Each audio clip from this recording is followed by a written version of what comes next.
Welcome, baseball fans, to this week's State of MLB News of the Week. As the last few weeks, we've had a lot of back and forth since the last couple of months between the Players Association, the owners, and the league. We'll get into some of the latest details there. We had some interesting adjustments here, so we'll get into that. We also had Alex Cora speak out regarding his suspension.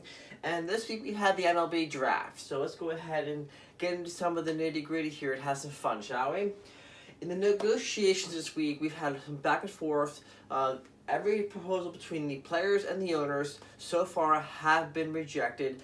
The latest proposal came in on Friday when the owners said, okay, we'll back down from the lower number and we'll raise our claim up to 72 games, but instead of a 100% full prorated salary, we'll also back off that whole 50-50 thing and we'll go with the prorated.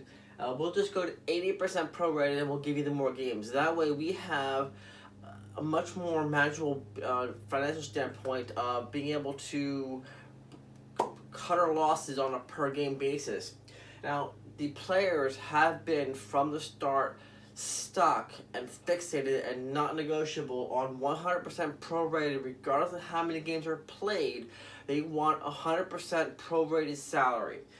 And that has been a large sticking point for them because they've been going back and forth between the players and the league over how many games are we willing to do and what kind of compensation can we get for those games. Players want 100% and they want as many games as possible so they get as close to their full salaries as they can. Owners recognizing that many of the games, if not all of the games, are going to end up getting played with no fans, and that means 40% of their revenue is shot out the window, means that their full prorated salaries are going to be a loss to them on a per game basis. Having said that, they're like, okay, let's see if we can go give them more games, but at a lower percentage of their full salaries prorated basis, then we can work with this. It's expected 100%. The players are going to reject this out of hand because at 80%, not 100%, they've been very stuck on that. Now, the nice little arbitration here is that Manfred has the ability to just say, done. We're going to do X number of games, and that's it. Players either play or they don't, opt out and they don't, or bring in substitute players or whatever. He can put his hand down and say, boom, done. So what's on the table here is that players and owners cannot come to some sort of accord over salary and volume of games. It can get to a point where it's getting too late in the season, and Manfred has already said on in Twitter and other places this week that there absolutely will be a season of some kind. Given that, if players and owners can't work it out, he could outright say, we're just going to play and straight up have 48, 50 games and call it a day. And therefore, neither team, and come up with terms that, in his opinion, is the rules, and therefore there'll be both sides will be unhappy with it between number of games and salary and stuff like that. At that point in time, if you just need to move it forward and you need a third party to come in there and just lay down the gauntlet, then there you go. That's how that would work out there. I got a feeling that I would love to see baseball, and for a while I've been wondering if they're even going to have baseball, because up until Manfred said that, I figured, they're going to be on a standstill this whole season. They're never going to agree on the money. They're never going to agree on the terms and the safety and everything like that. And the league has gone through a lot of exercises on how to protect the players, their families, the fields, the fans, and all that stuff.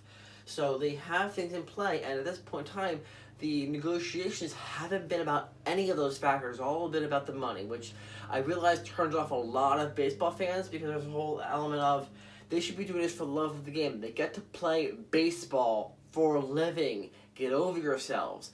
I get that. But that's also like asking politicians to take a pay cut, Hollywood celebrities take a pay cut, other high-paying positions to take pay cuts. I realize in corporate America, a lot of executives are willing to do that during this pandemic in order to keep their companies afloat. I get that. However, when you are in an upper echelon of income status, the lifestyles and the mindsets change. I realize that that looks horrible on both sides, and there's no doubt it does. When there was the '94 lockout over money, it hurt the game significantly until you had that home run race between Sammy Sosa and Mark McGwire. You had that 1998 season with the Yankees breaking the all-time win record in the season. You needed to have a series of events to bring the crowds back in, and it's hard to say whether or not you actually got full fandom back 20 years later. Have been full 20 years. Actually, 94, 04, oh wow, it's been more than 20 years, my God. Anyway, coming back to this season here, this wasn't we had an agreement between Labor Union and the league or under Steel League's term and continue under Manfred, so we were going to have a season before the pandemic hit. This put a damper on things, and Manfred said that if you guys can't figure, he hasn't publicly given a date by which point the league and players have to work out the deal. He just said that if you don't figure it out, we are going to have baseball, and at a certain point, I'm cutting the conversations, and you guys start reporting. Now, having said that, there are different leagues who have already begun resuming workouts, so there is hope, there is promise there is potentially baseball on the horizon, and I can't tell you how many times this season I thought tonight would be perfect for some baseball, and there just wasn't any. As one fan to another, I can't wait for the season to start. Okay, so let me know in your comment section below, what do you think is going to happen? I think that they're getting closer, and the threat of Manfred throwing down a gauntlet saying that we're going to have a season one way or the other is pushing them closer and closer together. Are they close enough to make a deal? I don't think yet. I think it's going to take a couple more weeks of negotiations here, but I do think that the players need to start getting ramped up, getting some workouts in there, getting ready to get back into spring training, because it is going to be abbreviated spring training. Normal spring training is like 4 weeks. They're looking at 2 to 3 weeks to ramp back up. Yes, they've been staying in shape and all that stuff, but you know, just doing personal workouts is not the same as getting up to grade for full pro season stats. So that's why you have spring training in the first place, because they do work out over the winters, and they still have 4 weeks of spring training. So I'm glad to hear news that some leagues, some teams are resuming workouts this weekend, and we'll hopefully be able to rejoin the team, start getting some spring training going on, and get the season going. I certainly hope that there's going to be some sort of a season, even as much as it would suck to have only like 40, 50 games. It's still better than nothing. Would it hurt the game to have to settle for that? No question about it. Absolutely. But baseball is still baseball, and I still love it. And I want some games. Greed of the money aside, I still love the game. The love of the game. I love it. Gotta have some baseball. Especially helps with stress in our everyday lives. Okay. In the news this week, Cora came out saying that while Beltran and others have taken a 1-year full suspensions from the league, which at this point in time won't amount to much of anything, especially as the season hasn't actually happened yet. He did come out and say that out of respect for everyone involved, he's been staying silent up to this point, and yet still decided to come out and speak about it. He said, in his defense, he admitted what he did was wrong, but he wasn't a two-man show. It wasn't just him and Beltran orchestrating this thing. There were a lot of people colluding on this thing. Here's the reality of the matter. The Manfred didn't have a whole lot of leverage when doing the investigation. He needed to get information out. Therefore, in order to get information out, he gave full player immunity, which means that the majority of the people in the conspiracy got off scot-free to give as long as they got the details. And for me, I think he kind of had to, because trying to negotiate suspensions over this, the Players Association would have been a nightmare for him. There's just not very much leverage in that regard. So I recognize Cora saying, yeah, it was more than a two-man effort, and I fully agree with him on that one. There were a lot of people involved. Fundamentally, there's not much you can do when you give everybody else immunity. So, you know, they can either choose to speak out or not choose to speak out. It's completely up to them. They got their get-out-of-jail-free card, and now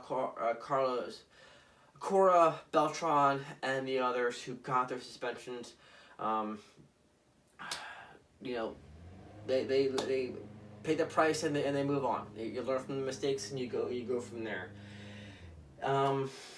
Let me know what you think of his admission. Do you think it was enough? Do you think it was not enough? Do you want more detail? Let me know. I mean, this was back in 2017. He still never really fully admitted his scandal in 18, where the Red Sox just tore up the league and took the World Series. Also from the Dodgers, poor Dodgers. Those guys have been so good for so long, and it takes cheaters to beat them. It's just so sorry for the Dodgers. All right. Also this week was the MLB Draft. For those of you who pay attention, there were a lot of interesting candidates coming in. They're all going to the minor leagues. They'll start off at A-ball, see what they can do, and work their way up. Most players who get drafted do not make it to the major league level. And while I see a lot of potential coming out of high school and independent leagues, that's just it. They're potential. A battery of potential, but until you plug it in, you got nothing.